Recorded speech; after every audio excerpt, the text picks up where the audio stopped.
আরেকটা বিষয় আপনার কাছে জানতে চাইতেছি, সেটা হচ্ছে আপনি যে একটু আগে বললেন যে আব্দুল রব মাঝি, সে এই দিঘিটার চার কোনায় চারটা মেশিন ব্যবহার করার পরে মানে হেসার জন্য, মাছ ধরার জন্য তিনি চেষ্টা করছিল।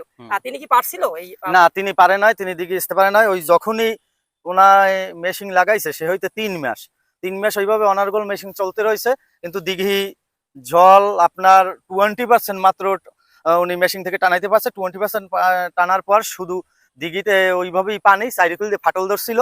আর ওনাকে রাতে স্বপ্নে দেখাইছে উনি প্রতিদিন এই খোলায়, সেটা আমার কথা না, অত্র এলাকাবাসী জানে যে উনি দিঘির পর এক প্রকার পাগল হয়ে লাস্টে মারা গেছে। প্রতিদিন রাতে উনার শুধু শব্দ আসলে একটাই, আমরা এলাকাবাসী শুনতাম এবং আমরাও দেখতাম। লাস্টে আর ওনাকে বাধা দিতাম না, উনি খোলায় প্রতিদিন বড় একখান মোম এবং আগরবাতি জ্বালাইয়া উনি ওইখানে বইয়ে শুধু একটা শব্দ ব্যবহার করতো, কই দে, আমাকে দেবার কথা বলছিলি দিলি না কেন।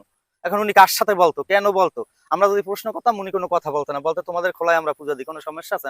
আমরা বলতাম না। এবং এই জায়গাটাই উনি খোলার ভিতরে ঘর উঠে 3 মাস ছিল। এই যে হ্যাঁ, এই জায়গাটাই ছিল না? হ্যাঁ, এই জায়গাটায় মানে অস্থায়ী 3 মাস উনি থাকছে এবং প্রচুর পরিমাণ লেবার খাটাইয়া উনি ওই দিঘি মেশিন লাগাইয়া দিঘিটা এসার জন্য চেষ্টা করছে, মাছ ধরার জন্য, সেটা পারে নাই। উনি ব্যর্থ হয়েছে এবং এক প্রকার টাকা পয়সাতে খরচা করে হইয়া উনি মেন্টালিটি সমস্যা ছিল, লাস্টে পাগল হইয়া কিছুদিন তারপর উনি মারা গেছে।